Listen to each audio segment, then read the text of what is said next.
Bonsoir à tous, vendredi 10 juin, bienvenue dans le journal de Canal 32. Parmi les titres du jour, la présentation des meilleurs ouvriers de France. Le département compte 3 nouveaux lauréats. Parmi eux, Cathy Beugnet, une couturière au savoir-faire unique. Rencontre à suivre du côté de Dienville. Il sera aussi question de sport avec au rayon cyclisme le premier bilan de l'équipe Champagne-Charlotte.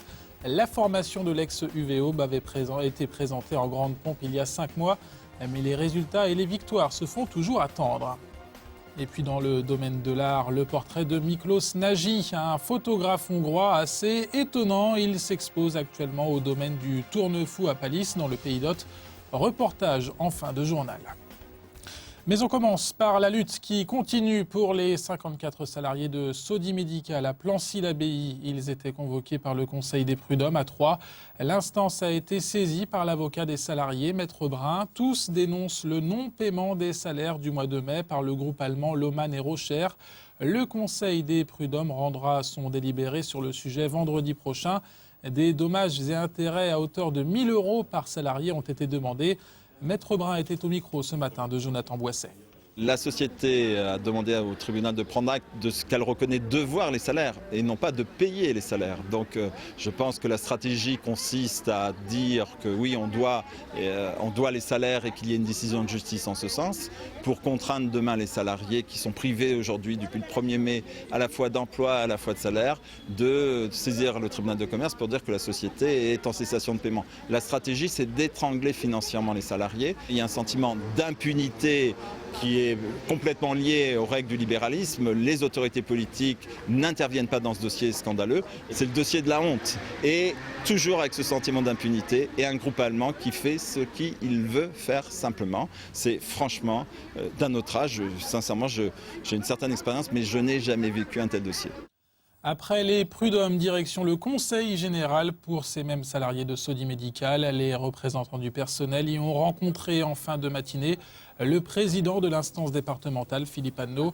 Angélique Debruyne est membre du comité d'entreprise de Sodi Médical. On l'écoute.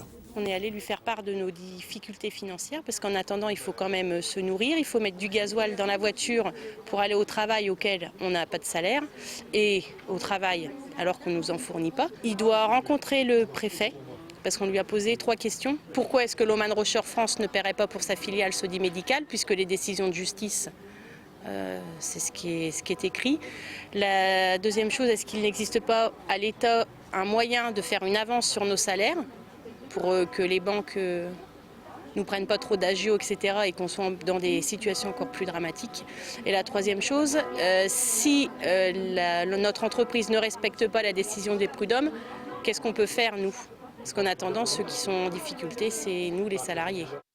Et toujours dans la page économie sociale, on a appris en fin d'après-midi la nomination par le Conseil général d'un administrateur provisoire pour l'ADMR pour faire face à l'urgence de la situation, face aux lourds déficits financiers et face aux problèmes de gestion. Philippe Pichery va reprendre les prérogatives des directeurs des associations concernées. Écoutez, Philippe Pichery, nous l'avons joint juste avant le journal par téléphone. La mission qui m'est assignée, c'est de prendre les décisions qui vont permettre d'assurer le service très important qui est apporté par l'ensemble du réseau ADMR à beaucoup de personnes âgées dans le département. Donc c'est la première mission, assurer la continuité de ce service. Et puis la deuxième mission, c'est d'assurer la rémunération et la paye des personnels concernés et donc la pérennité des emplois nombreux qui sont concernés par cette activité. Et Philippe Pichery a été nommé pour 3 mois renouvelables à l'association donc pour l'aide à domicile en milieu rural. Un couvreur, un bronzier et une couturière, les 3 lauréats au bois du 24e concours des meilleurs ouvriers de France ont été présentés officiellement ce matin. Ils vont tous les 3 recevoir ce titre de prestige reconnu par les professionnels mais aussi par le grand public.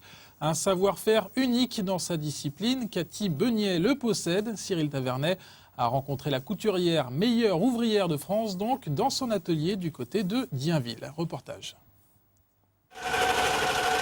Le 29 avril dernier, Cathy Beugnier est élue meilleur ouvrier de France dans la catégorie prêt-à-porter. Cette Auboise qui habite Dienville est modéliste créatrice à son compte depuis 2007.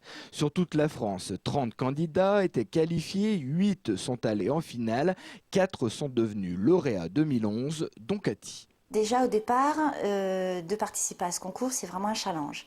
C'est voir un petit peu ce qu'on peut valoir par rapport aux autres, parce que c'est facile de... Voilà, mais là on est reconnu par ses pairs, c'est vraiment un travail de l'excellence, c'est un travail sur plusieurs années, c'est tout un travail en amont qui au bout du compte vous amène une grande satisfaction personnelle soit, mais votre savoir-faire est reconnu et c'est un titre qu'il faut... Voilà, faut être fier. Avec ce nouveau bagage, Cathy a été invitée au foire de Champagne. Elle a pu multiplier les contacts avec de nouveaux. Cette couturière crée du t-shirt à la robe de mariée en passant par la décoration d'intérieur ou la confection d'ameublement pour des particuliers ou des entreprises de la France entière. J'ai aussi l'intention de pousser un petit peu ma prospection du côté de Paris et justement de proposer mon expérience et mon savoir-faire à des couturiers, des créateurs, des jeunes stylistes qui seraient intéressés par soit du patronage, des prestations en modélisme ou alors de leur monter des prototypes ou voire même de la clientèle privée pour des robes uniques, pour des moments uniques. C'est cette robe qui lui a permis de remporter le concours. C'est une robe du soir, bustier monté sur baleine, avec une partie incrustée de dentelle. Cathy a mis 3 jours pour réaliser ce modèle. Donc le tissu, c'est du satin duchesse. J'ai mis du crin à l'intérieur pour l'apporter de la raideur.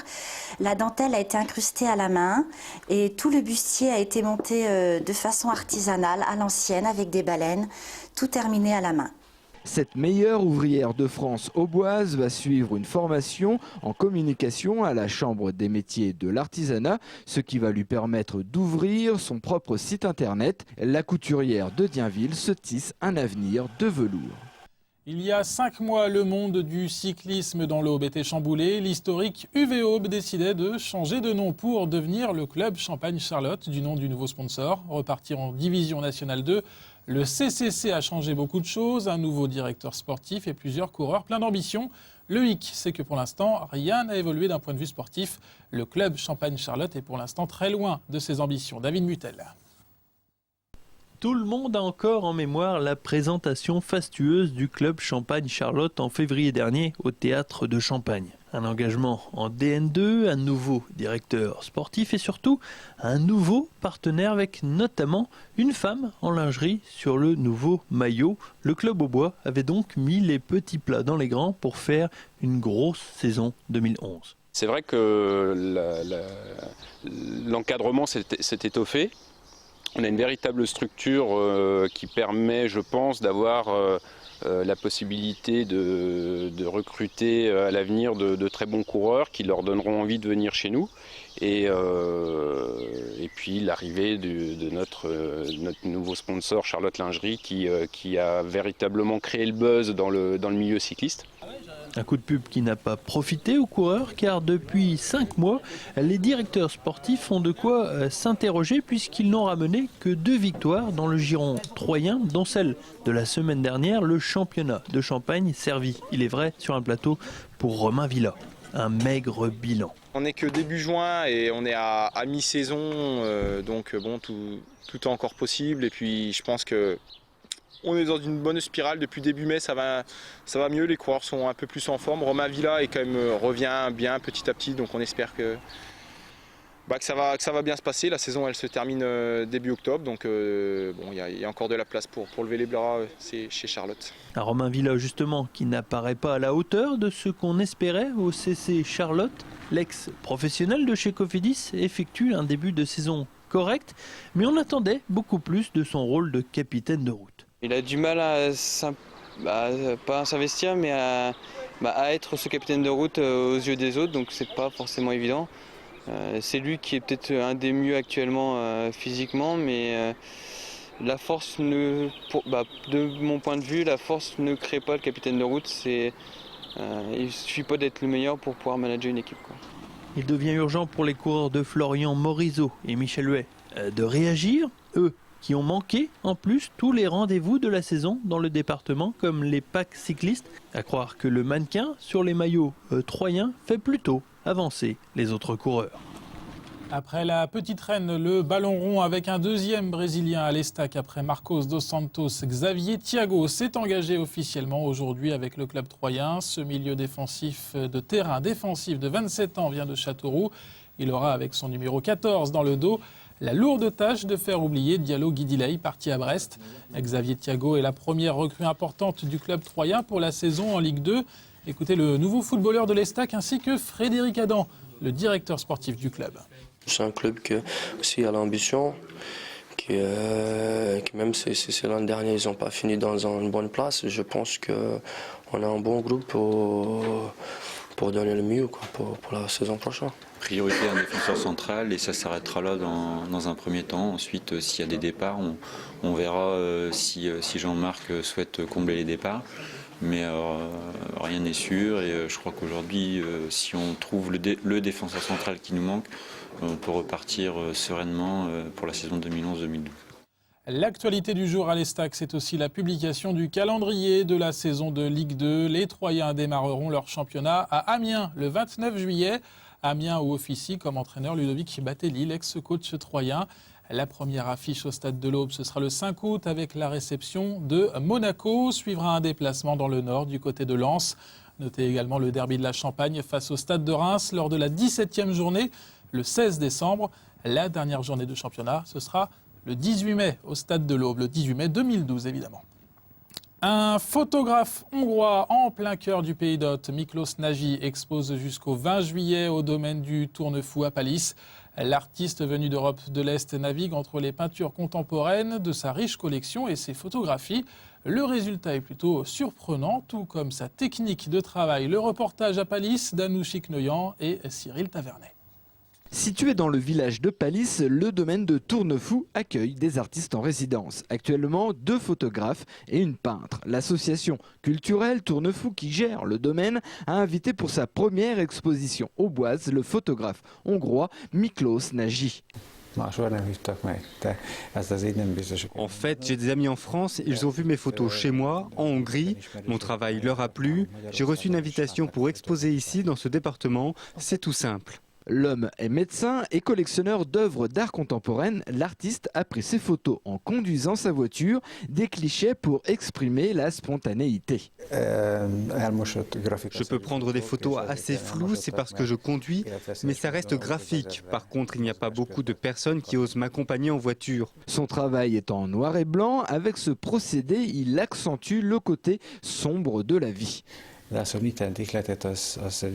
En fait, je suis inspiré par tout ce qui est autour de moi. Je veux que quelquefois, il y ait de la tristesse dans mes photos. Cela m'intéresse et m'inspire, particulièrement en Europe de l'Est où il y a beaucoup de côtés sombres.